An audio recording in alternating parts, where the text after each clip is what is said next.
quemarán mezquitas, iglesias y sinagogas. Morirán cristianos, judíos y musulmanes. Su sangre inundará las calles de Jerusalén. Y todo en el nombre de un mismo Dios. Pues todos os apropiaréis de sus palabras, las manosearéis, las retorceréis y las ensuciaréis, convencidos de estar libres de todo pecado. Los papas y los imanes promulgaréis guerras santas. Los iluminados convenceréis a miles de desgraciados de que matar infieles les hará ganar su salvación. Los emperadores, los sultanes y los reyes desataréis la ira de vuestros ejércitos. Y así, llenos de arrogancia, os plantaréis ante las puertas del cielo y gritaréis: mira todo lo que he hecho por ti, Señor. No merezco entrar en tu reino. Y no hallaréis respuesta, solo silencio. Pues el infierno está lleno de buenas intenciones. Por vuestra culpa nacerá la Orden de los Caballeros Templarios. Esos demonios han jurado servir a Dios hasta las últimas consecuencias, y armados con la coraza de la fe, desatarán la ira de Dios desde Jerusalén hasta las costas de la Lusitania.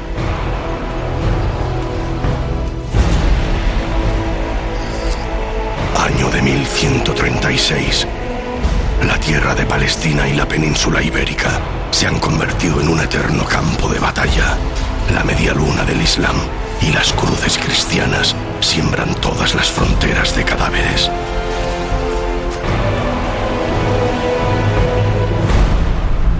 La muerte os esperará en todas partes, pero si sois prudentes, en todas partes la esperaréis vosotros.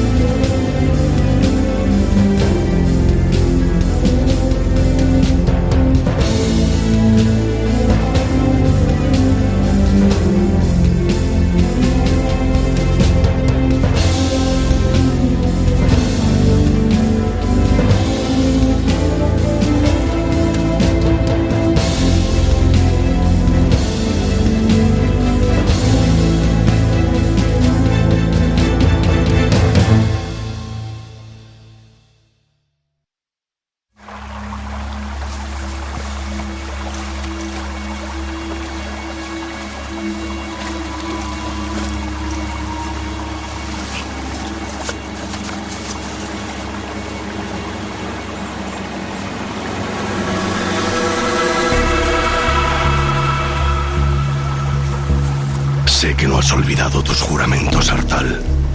Así que no logro entender qué haces huyendo. Solo la orden directa de un superior podría hacer que uno de los mejores caballeros que haya servido nunca en la Orden del Temple se encuentre en esta vergonzosa situación. Así que dime, pequeño Artal, ¿cuál es esa orden que tanto empeño dedicas en cumplir? ¿Qué escondes en ese andrajoso fardo? ¿Qué secreto es tan valioso como para que entregues tu vida antes de que caiga en manos del enemigo?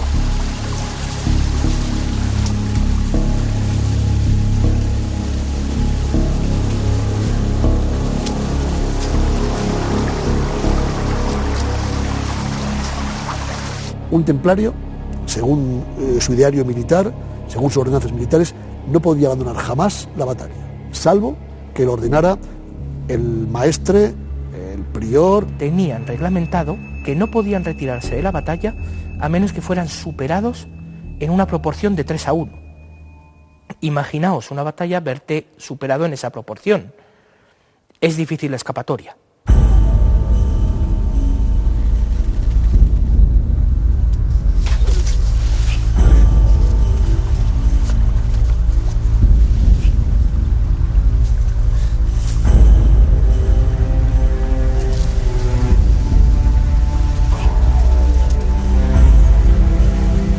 Realmente era muy raro, o la masacre debía de haber sido muy salvaje para que un único templario quedara solo en pie en el campo de batalla. Esos cazadores sarracenos se cobrarán hoy una deliciosa presa. Has logrado despistarles, pero te degollarán. Registrarán minuciosamente tu cuerpo y limpiarán la sangre de sus dagas con tu hábito blanco. ¿Estás seguro de lo que vas a hacer, Artal? ¿Estás seguro de querer entregar tu vida por cumplir una estúpida orden? Un templario nunca tenía que renunciar a la batalla, huir de la batalla, salvo que recibiera esa orden. No es la primera vez que dudas, lo sé. Después de todo, Dios nunca se ha dignado a hablar contigo directamente. ¿O sí lo ha hecho? ¿Quién si no te convirtió en un huérfano más a las puertas de un monasterio? ¿Fue Dios quien se llevó a tu madre o fue la peste? ¿Quién te enseñó a cumplir a rajatabla las palabras de los evangelios? ¿Fue Dios o fueron los monjes? ¿Quién colocó una espada por primera vez en tus manos, Artal? Dime, ¿quién te enseñó a usarla?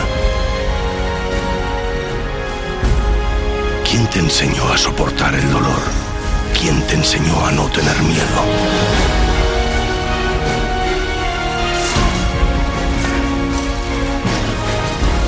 Los templarios sangraban. Los templarios, aparte de miedo, tenían dudas, tenían conflictos personales. Desde luego esto no responde exactamente a los principios que Hugo hubiera querido para una orden de una virtud y de una entereza tan ideal.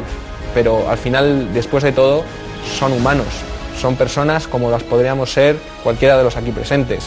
Lo ideal para profesar en la Orden del Temple es haber sido novicio antes de jovencito, desde muy pequeño, de un monasterio, claro. Por tanto, sí que es verdad que había novicios de la Orden del Temple que procedían de monasterios cistercienses porque su reconversión al Temple era mucho más fácil. En ese sentido, tuvieron que llevar a cabo una serie de prácticas de verdadero lavado de cerebro para que esta gente, para que estos soldados estuvieran imbuidos de esa idea hasta el final. ¿De quién era toda esa sangre que has derramado? ¿Era de los enemigos de Dios o de los enemigos del Temple?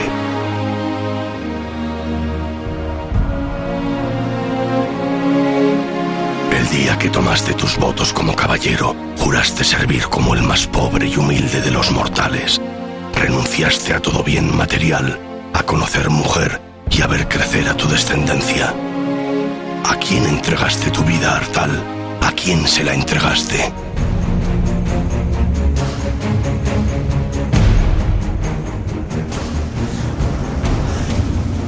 La idea de entregar la vida por una causa alta, ¿no? Tiene mucho que ver con la forma de entender la vida presente.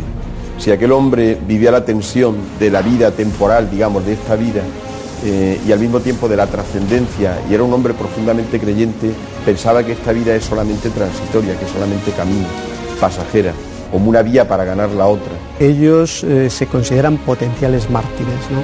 Se habla de los freires definidos como aquellos que son capaces de derramar hasta 7 veces al día su sangre. Lógicamente eso puede acabar en el martirio y es algo que ellos saben que puede ocurrir así, ¿no? Por lo tanto, desde ese punto de vista, el martirio se entendía pues como el supremo sacrificio para alcanzar la otra vida, que era la perdurable y que era la verdadera vida.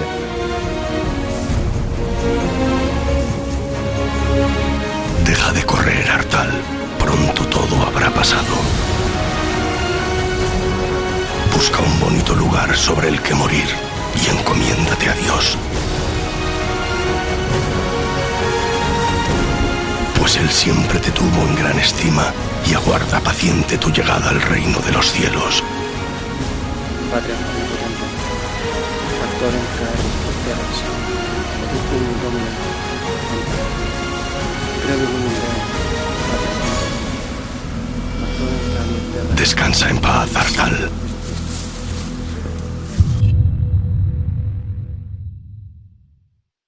Ellos, yo pienso que estarían absolutamente convencidos. Para empezar, yo creo que todos no. Yo creo que ahí hay que establecer una diferencia. Sois los hombres los que queréis morir en el campo de batalla. Las mujeres nos quedamos cuidando la casa y los niños, ¿vale? En esto los roles de la naturaleza, y conste que no para nada soy machista ni feminista, o sea, me limito a tener sentido común y punto.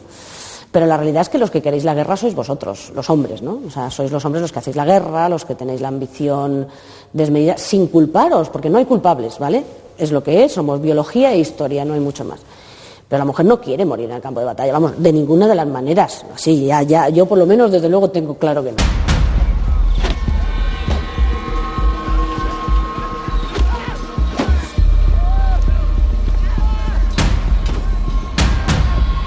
Anoche cenasteis todos lo mismo. Unas gachas demasiado cocidas y un pedazo de cordero que no consiguió darles sabor. Si alguno de vosotros sale con vida de este bosque, las recordará como la cena más suculenta de toda su vida. Dejadle ahí. No estáis en condiciones de cargar con más heridos. Ya solo quedáis 20 hombres en pie y al final del día seréis muchos menos.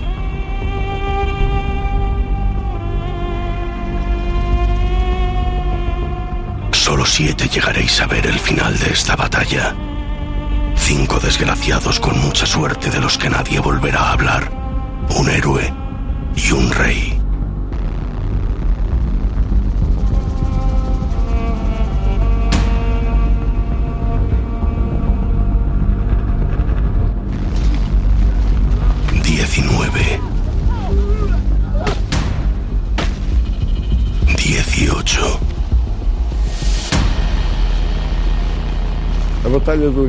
La batalla de Eurique se produjo a raíz de la defensa de la parte sur, ya en Alentejo, y en la que don Alfonso Enríquez se empeñó y luchó arduamente por la independencia del país y por la destrucción de los ejércitos musulmanes.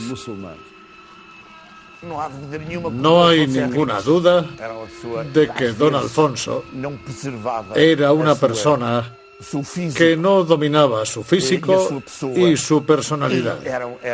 Era una persona sin miedo y que avanzaba fuese como fuese. En aquel momento avanzó atravesando el Alentejo con un ejército no muy numeroso y, según la leyenda, se topó con 5 reyes musulmanes. Debieron juntarse 5 reyes para hacer frente a don Alfonso Enríquez. Aquello no pintaba muy bien, así que don Alfonso tuvo que retirarse. La importancia militar de la batalla se debió al hecho de que don Alfonso, que se encontraba en la línea del río Mondego, Coimbra, avanzó por territorio enemigo hasta el Alentejo. Cruzó el Tajo y llegó hasta el Bajo Alentejo, prácticamente junto al Algarve. Esto era una hazaña bélica extraordinaria. Recordemos que no había transportes rápidos, recordemos que los musulmanes seguramente estarían pendientes de los movimientos de la tropa cristiana. Partisteis de madrugada con la intención de asestar un rápido golpe al enemigo. Nada que entrañase mucho riesgo. Rapiñar algunos caballos, quemar alguna granja. Nadie habría adivinado que 5 contingentes almorávides os estarían esperando. Han destrozado vuestro pequeño ejército y no van a cesar hasta que la cabeza del conde de Portugal acabe ensartada en una de sus lanzas. Y aquí estás, Alfonso, en mitad de esta pesadilla, huyendo para salvarte. Tu vida depende de esos 17 hombres, así que trata de mantenerlos unidos y, sobre todo, no pierdas ni uno más. El castillo de Soure, esa magnífica fortaleza que tu madre donó a los caballeros de la Orden del Temple, se encuentra a no muchas leguas de distancia. Tendrás que sacrificar a alguno de tus caballeros, pedirle que corra como un demonio, atraviese las líneas sarracenas y llegue con vida para pedir ayuda a los templarios.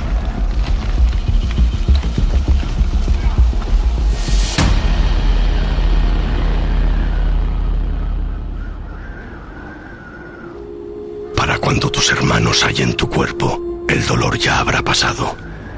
Serás enterrado en un lugar sin nombre que nunca nadie encontrará, y en la muerte serás aquello que fuiste en vida, un templario más. Nada podrás llevarte, pues polvo eres, Artal, y en polvo has de convertirte. Un templario debía todo lo que era a la propia orden. Más allá de hecho, no era nada. Nada. El templario solo es depositario de objetos, nunca propietario. nada le pertenece. Ni siquiera la propia correspondencia que le puedan mandar pertenece al templario. Las espadas pertenecían a la orden exactamente igual que sus cotas, sus sobrevestas, sus túnicas y sus mantos. Y aunque es cierto que se les podía dar algún tipo de mortaja o incluso utilizar el hábito en alguna ocasión como mortaja, lo cierto es que esto no era así. La orden recogía todos los bienes de un hermano y acto seguido los repartía, ya fuera entre los pobres o entre el resto de los hermanos. Es bastante significativo saber que al templario se le enterraba al modo cisterciense, completamente desnudo, envuelto en un sudario sobre una tabla y enterrado boca abajo, porque no es digno de mirar al cielo.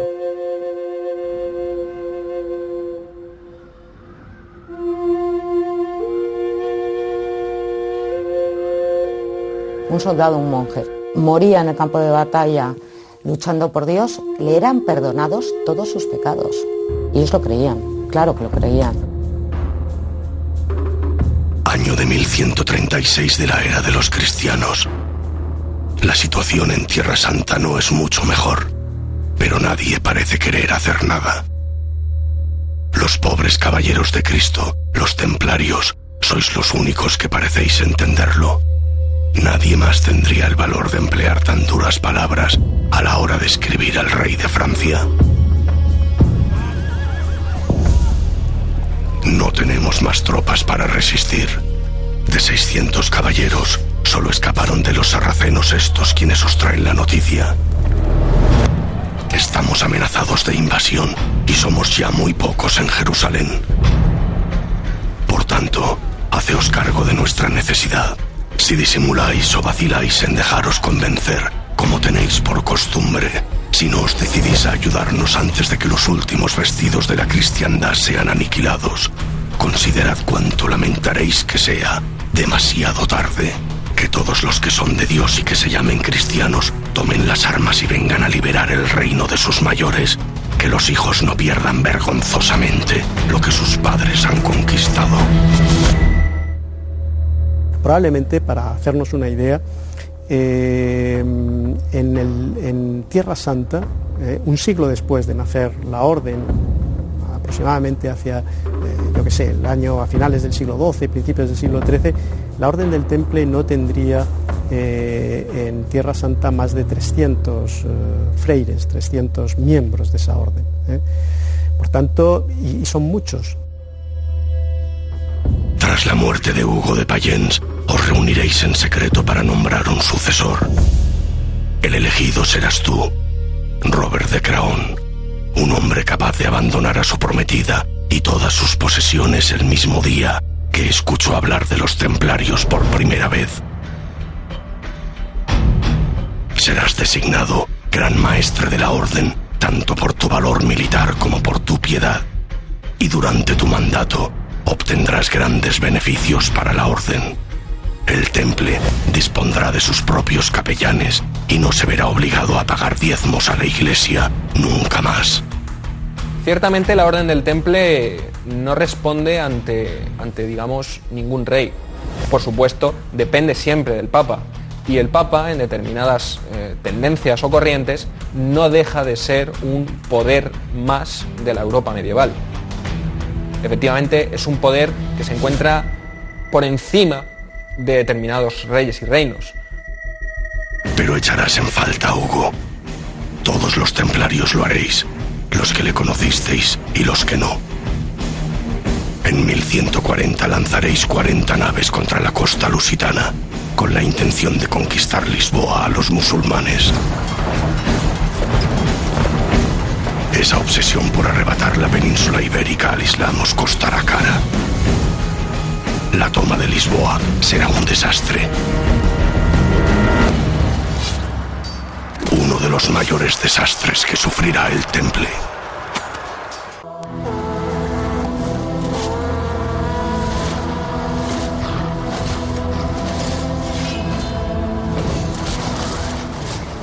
Dicen que antes de una batalla, el miedo provoca un desagradable olor a vómito. Pero esa sensación desaparece en cuanto matas al primero de tus enemigos. O él te mata a ti. frío y estáis cansados. Lleváis demasiado tiempo resistiendo y las gachas hacen estragos en vuestros agitados estómagos.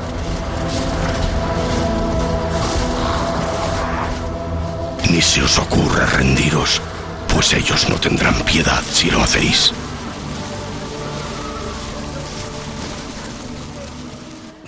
Según cuenta la leyenda, el ejército musulmán era numerosísimo. Dicen que había 5 reyes musulmanes. Es normal. Es normal porque en aquellos momentos ya había reinos de taifas. Cuando pensamos en reyes, pensamos en reyes poderosos y con ejércitos enormes. Pero lo normal es que aquellos 5 reyes correspondiesen a 5 ciudades relativamente pequeñas. Los caballeros cristianos se esforzaron y pelearon con valor para destruir esa amenaza musulmana. La batalla en sí misma debió ser una hazaña bélica extraordinaria. Don Alfonso Enríquez escogió un sitio desde donde podía estar en ventaja. El sitio existe, está en el Alentejo. Se llama Cabeza del Rey. Era una colina que, evidentemente, el ejército enemigo no tenía más remedio que subir para enfrentarse a ellos. No pensemos en los ejércitos medievales como, bueno, pues como esto que a veces aparece en las películas, ¿no? Con esas masas. Los ejércitos en la Edad Media son ejércitos reducidos. Para un rey en una situación muy delicada desde el punto de vista estratégico, desde el punto de vista militar, un puñado de hombres bien adiestrados podían ser sencillamente decisivos.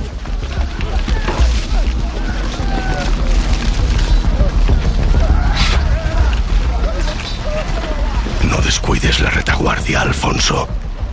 Por mucho que quieras apresurarte, no vas a llegar muy lejos tú solo.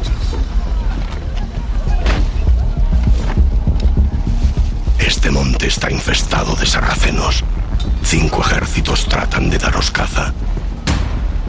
Y cada vez que uno de tus hombres se queda rezagado más de 2 palmos, se convierte en pasto de las mazas y espadas almorávides.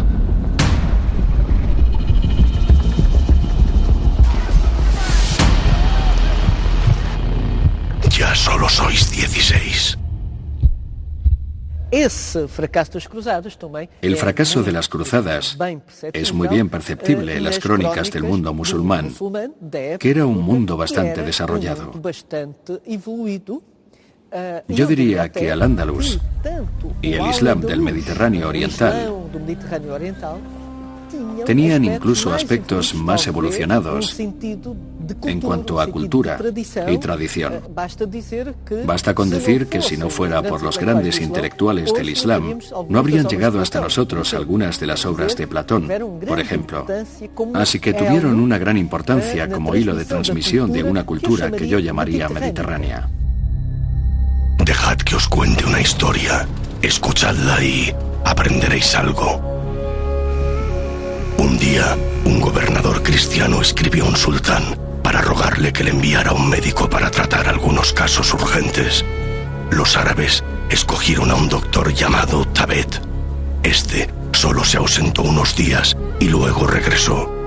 Todos sentían gran curiosidad por saber cómo había conseguido curar a los enfermos tan rápidamente y le acosaron a preguntas. Tabet les relató: han traído ante mí a un caballero que tenía un absceso en la pierna y a una mujer que padecía de consumición. Al caballero le puse un emplasto en la pierna, el tumor se abrió y mejoró. A la mujer le prescribí una dieta para mejorar el temperamento. Pero entonces llegó un médico franco, muy enfadado, y gritó: ese hombre no sabe tratarlos. Me apartó de un empujón y le preguntó al caballero: ¿qué prefieres? ¿Vivir con una sola pierna o morir con las 2? Como el caballero contestó que prefería vivir con una pierna, el médico ordenó que trajeran a un soldado fuerte y un hacha bien afilada. Ante mi vista, el soldado le asestó un hachazo en la pierna y el caballero murió casi en el acto. En cuanto a la mujer, el médico franco la examinó y dijo: tiene un demonio en la cabeza, cortadle el pelo. Y se lo cortaron. tomó una navaja barbera, le hizo una incisión en forma de cruz, dejó al descubierto el hueso de la cabeza y lo frotó con cal. La mujer murió en el acto. Entonces yo pregunté, ¿ya no me necesitáis? Me dijeron que no, y regresé tras haber aprendido muchas cosas que ignoraba sobre la medicina de los cruzados.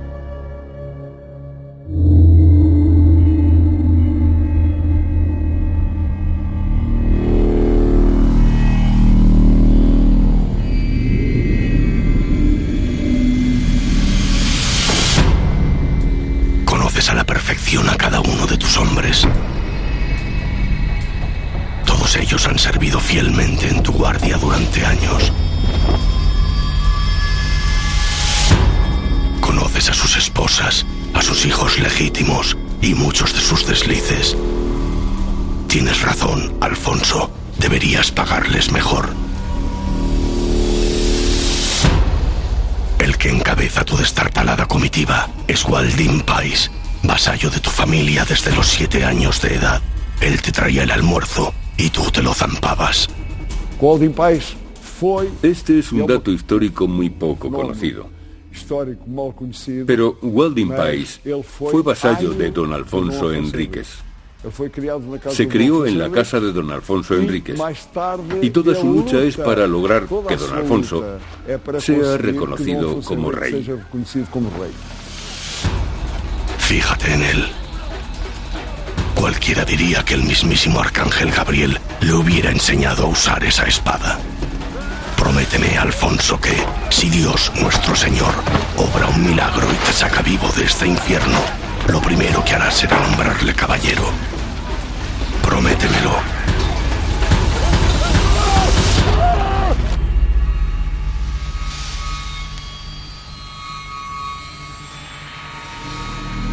Ese patán acaba de perder uno de tus estandartes. Si no me equivoco, ya sois solamente 12. ¿Llevo bien la cuenta, Alfonso? Hay quien no cree en la batalla de Eurique. Hay historiadores que no creen en esa batalla y dicen que tiene un valor simbólico. Bueno, pero es que alguien se cree que la historia es toda verdad. No, vamos a ser un poquito serios. La historia siempre se ha dicho, y esto lo sabe todo el mundo, la escriben los vencedores. Los vencedores, o los que les interesa algo, o los que tienen algún objetivo, o los que... Y más en una época como la época medieval, que se escribía sobre pergamino, y entonces, bueno, había que rascar lo que había antes si querías reescribir algo. No es como hoy, que tenemos nuestras pantallas de ordenador y, oye, con luz y ceros y unos lo escribimos todo. No necesitamos ni papel. Los registros que nos quedan de aquella época, la mitad son como poco dudosos, como poco. Todo habrá acabado antes de que el sol se esconda. 7 de los vuestros volveréis a casa. 5 hombres de los que nadie volverá a hablar. Un héroe y un rey. En el año de 1139 de la era de nuestro Señor y Hacedor de todas las cosas, encontrándose las tropas cristianas en gran inferioridad numérica y ante 5 ejércitos de 5 reyes moros, Cristo, nuestro Señor, descenderá de los cielos y se mostrará ante don Alfonso, único soberano de Portugal. Y los ángeles que con él vendrán le harán entrega de una cruz diciéndole: bajo este signo vencerás. Yo diría que la tradición de Eurique, porque se trata de una batalla y de una tradición asociada a una batalla. Creo que esta es la batalla que marca el inicio mítico de Portugal.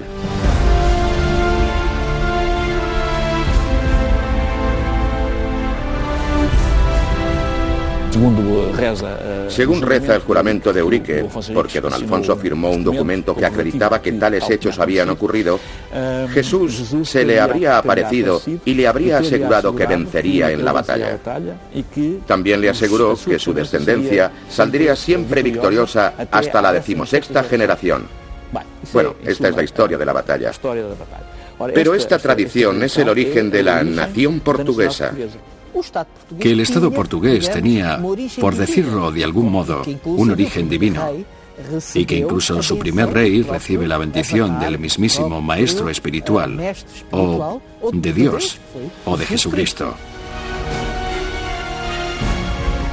Y esto tiene otra característica muy interesante, cuando se dice que Portugal es un país muy católico.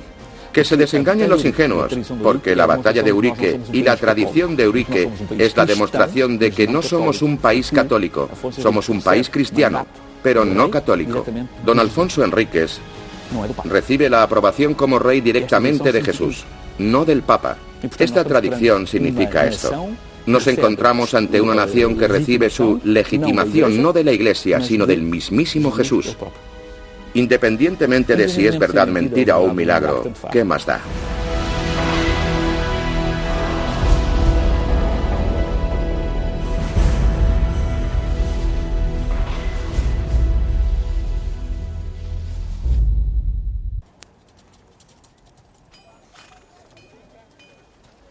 Una pregunta que también llama mucha atención es la disciplina de los templarios, ¿cómo se conseguía?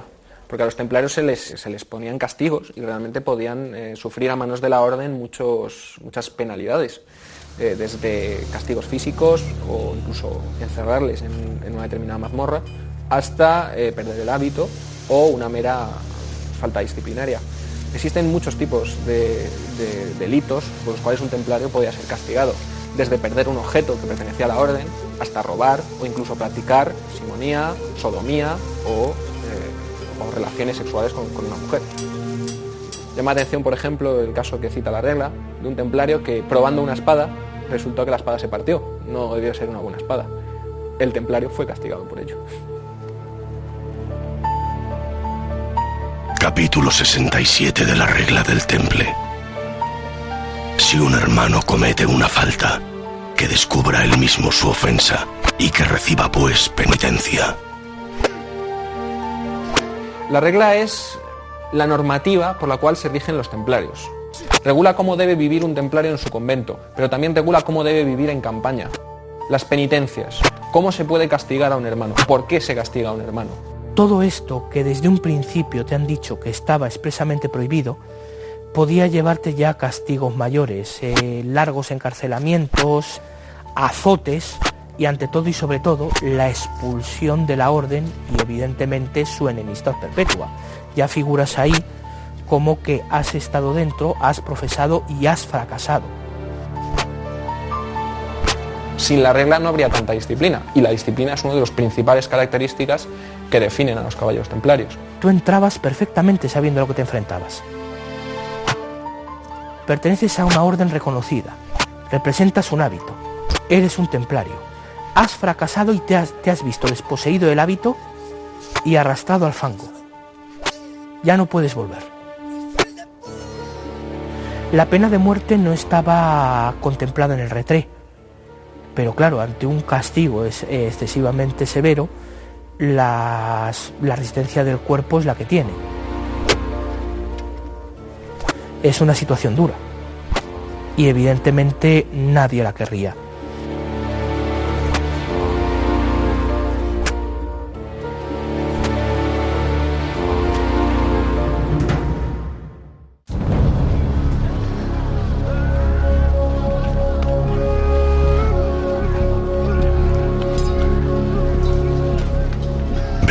Respiras, Alfonso, y que aún se mantienen en pie 9 de tus hombres. 8. ¿Y si te dijera que solo tenéis que soportar una última embestida de los almorávides? ¿Y si te contase que aquel caballero al que enviaste en busca de ayuda logró llegar hasta el castillo de Soure y que los estandartes del temple pronto cruzarán este bosque y harán que todo el ejército musulmán huya presa del pánico? Eso sí sería un milagro, ¿verdad? En esa batalla participaron templarios. Sabemos de algunos que incluso fallecieron en esa batalla. Sí, sí. Los templarios ayudaron mucho. Ayudaron mucho en esa batalla y en otras. En todas las batallas en las que se vio envuelto don Alfonso Enríquez contra los musulmanes, Estuvieron a su lado los templarios. Le acompañaron siempre y lo hicieron batiéndose denodadamente y convirtiéndose en una gran ayuda. No tendríamos la independencia de Portugal ni la extensión territorial portuguesa de no haber sido por la ayuda de los templarios. Apareció con todo un ejército detrás. Atravesaron las huestes de aquellos 5 reyes moros que obtuvieron una derrota estruendosa. Sobre todo porque los pocos caballeros portugueses, un ejército minúsculo portugués, derrotó por completo a los musulmanes. Don Alfonso consigue, en una rápida embestida, vencer en la batalla. La victoria produjo muchos ecos y debió causar algo de recelo, el que Alfonso Enríquez ganara una preponderancia que no era aconsejable.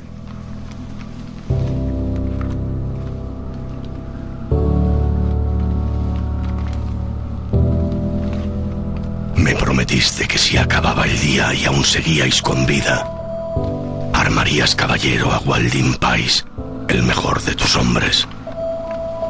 Así que cumple tu promesa.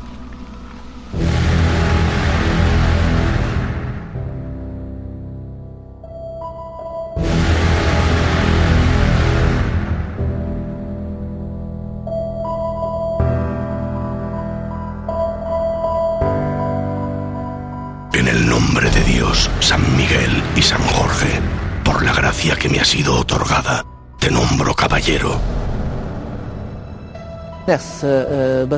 En esa batalla nombró caballero a su vasallo, a su amigo de la infancia, Gualdín Pais.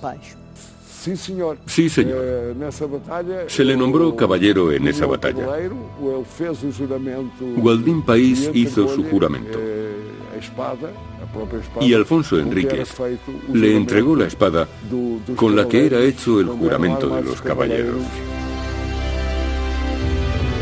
Y tú, Alfonso, tú serás rey.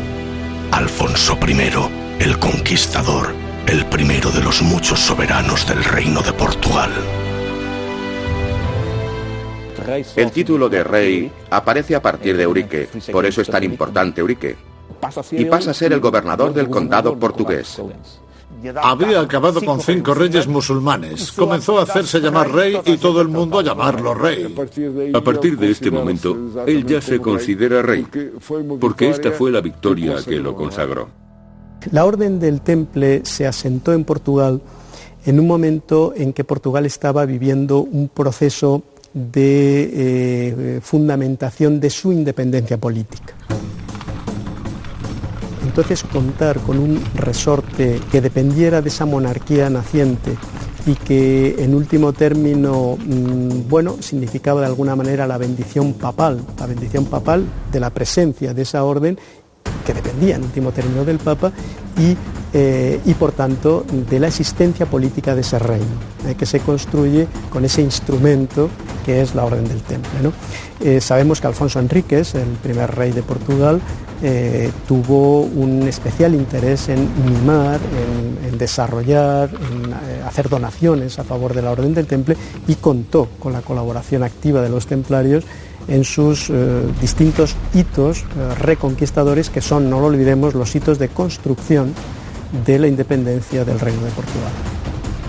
La importancia que tiene el concepto de orden militar, en buena parte, y sobre todo la importancia que tiene para los reyes, es que las órdenes militares, el temple en primer lugar, que es el arquetipo de todas, ante todo conforma un ejército profesional, ¿no? Avant la lettre, ¿no? Antes de que existan los ejércitos profesionales, ¿no? Es una fuerza permanente, cosa que el ejército de la Edad Media no era concebido de esta manera, ¿no?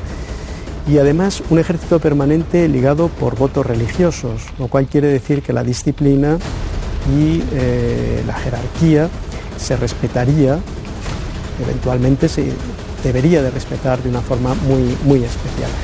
De ahí la importancia que tienen las órdenes militares, y de ahí la importancia que tiene para los reyes.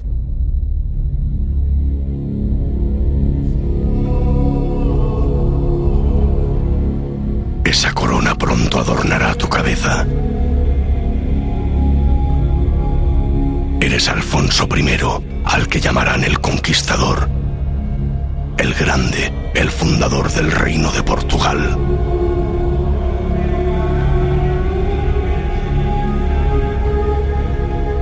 Tu reino nacerá mucho antes de que el Papa de Roma y los vecinos de la Corona de Aragón se dignen a reconocerlo. Pero ¿quién necesita el beneplácito de Roma cuando Cristo, el Hijo de Dios Todopoderoso, fue quien decidió que tú y no otro debía reinar? ¿Quién necesita el apoyo de la Corona de Aragón cuando tú ya tienes la tuya propia? Esa corona es tuya. Tuya y de las muchas generaciones que están por llegar. Aún pasarán 40 años antes de que el Papa reconozca a don Alfonso Enríquez como rey, pero lo hizo. Hace ya semanas de la batalla de Urique y aún has de rascar con las uñas los restos de sangre seca que manchan tu cuerpo. Nunca habías visto tanta muerte, ¿verdad?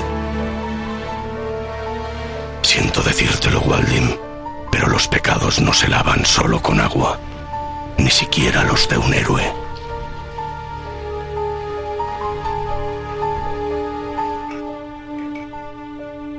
Tu decisión es firme y nadie osará convencerte de lo contrario. Hoy partirás a Tierra Santa para entregarte al servicio de la Orden del Temple. Allí pasarás 5 años combatiendo por Cristo nuestro Señor y purgando tus pecados con muchas más muertes.